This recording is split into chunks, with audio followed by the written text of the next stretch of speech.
You want to build a home studio? Yeah, I did too. Well, I started looking for ways to do it.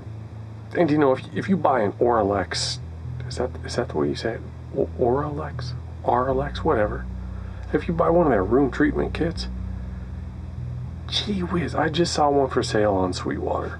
For sale. Yeah, $947. I don't think so, Scooter. The good news is you can probably make one yourself. Cost less money. And possibly better room treatment. Yeah, I'm Aaron. Welcome to Tune Fart. If you don't like saying tune fart, you can say jingle passing gas, song breaking wind.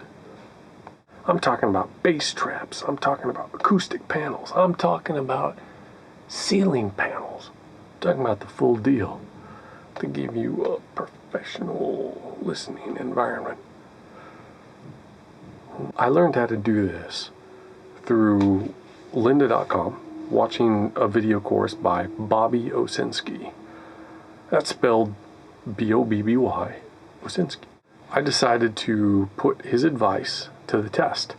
This is the third time I've constructed this studio in a different room, and I've taken into account the measurements, the calculations, and I'll show you that when I get into building it. Here's the plan for treating my room. I'm set up the long way in a rectangular room, and around my listening position I'm going to have acoustic panels hung on either of the side walls, and then I'm going to go ahead and stagger some acoustic panels. I learned this from the Bobby Owsinski videos. After those panels, I'm going to go ahead and set up bass traps in the corners of the room. After the bass traps, I'll go ahead and set up the ceiling panels, the acoustic panels on the ceiling. After that, I'm going to go ahead and make sure my desk is mounted and my studio monitor speakers are mounted. And then I'm finally going to put some additional acoustic panels along the front of the room. First things first, you're going to need to know where to get the things you need and what things you need to build this. Now we're talking about sound absorbing insulation here. We're looking for mineral wool specifically and not fiberglass. I took a look around town at Lowe's, Home Depot, and Menards to see what they had to offer. How much you need really depends on the size of your room and your budget. You can always start small and grow. Lowe's carries rock wool safe and sound.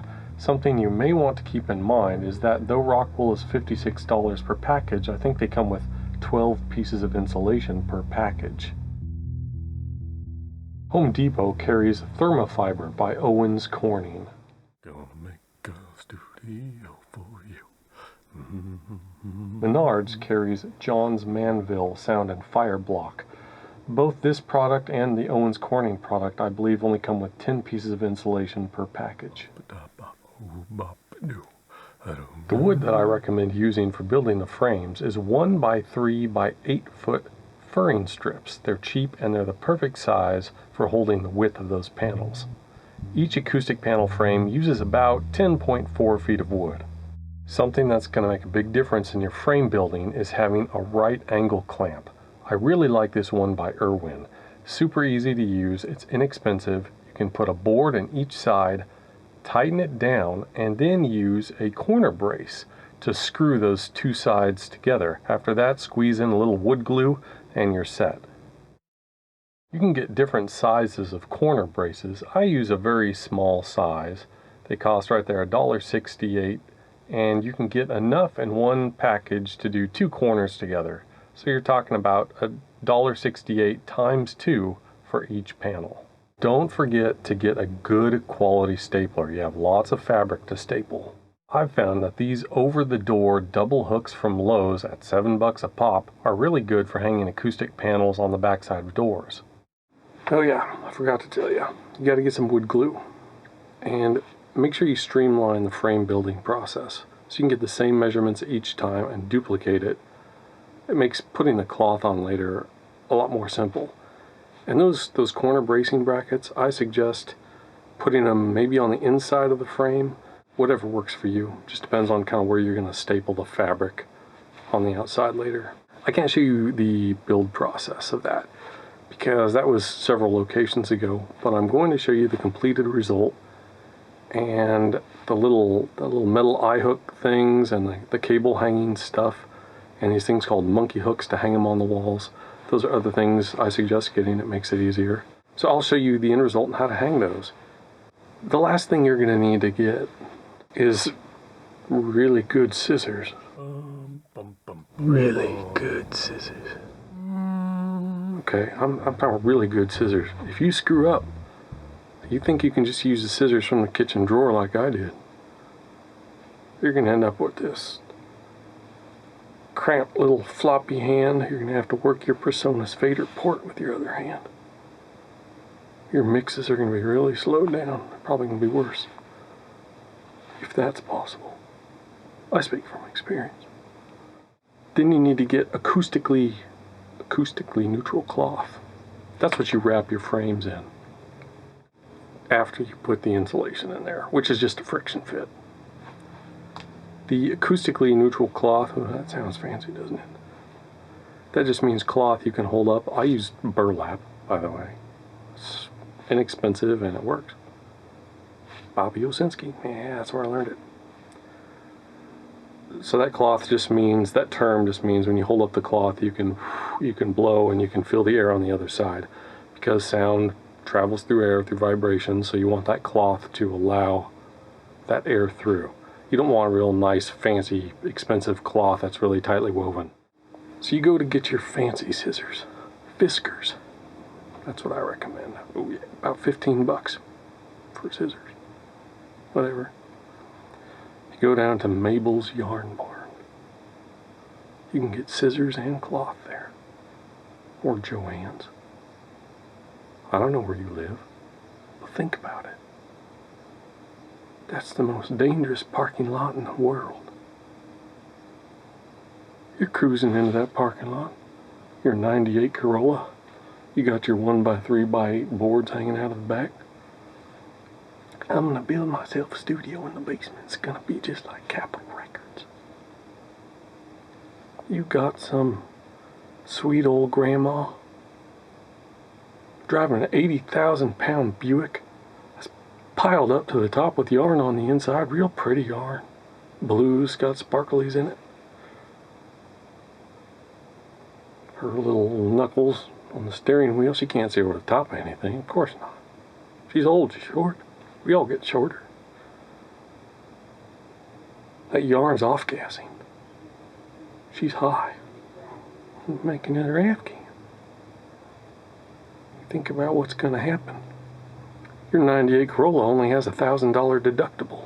A frog farts on that thing and it's going to be totaled. A complete loss. Your studio build's going to be set back 6 months.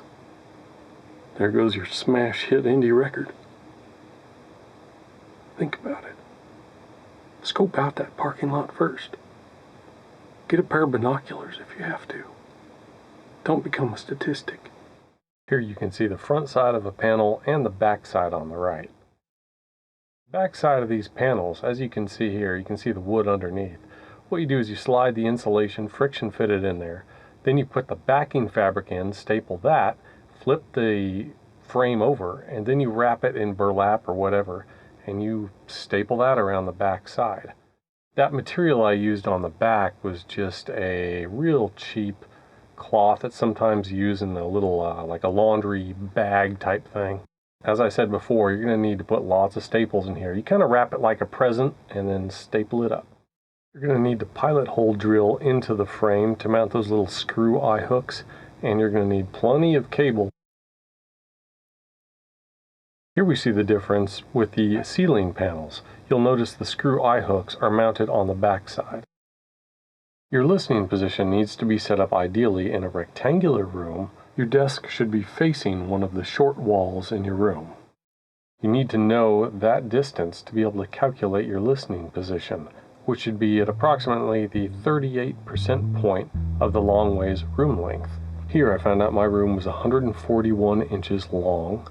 And to get the 38% point, I multiply that by 0.38 and come up with approximately 53.5 inches. Now, if you need to measure from the back of your room because you have too much crap in the front of your room to get the measuring tape in position, you can use the 62% point times the length of your room to get the distance you need from the back wall for the listening position. This would be 87.4 inches in my case. All right, practical point time here. Think about this. Your ears are at the 38% point in the room. In front of you is a desk with all your crap on it. I don't know where you stick your monitor speakers. Do you have them on stands behind your desk like these ones? Or do you have them on your desk? My point is, the depth of your desk is going to, it may make things more difficult, it may make things easier. I recently switched to a smaller desk, really inexpensive. After we find where the listening position is going to be, we want to make sure we know where the bottom of the panels needs to go.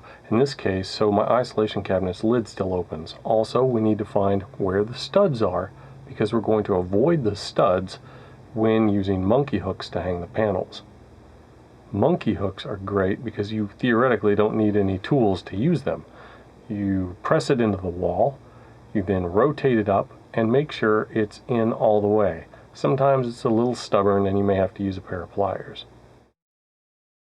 Monkey hooks are great because you can hang quite a bit of weight from them and you can also remove them with only a pair of pliers and reuse them later. Here I am hanging the remaining panels to either side of the listening position.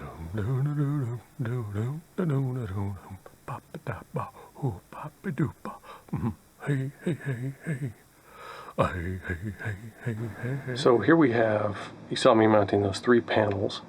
We have a panel directly straight out from the listening position, and then we have one panel to the front of that panel and one panel to the back of that panel. So the whole listening position area is covered on the sides. Learn it from Bobby on the internet.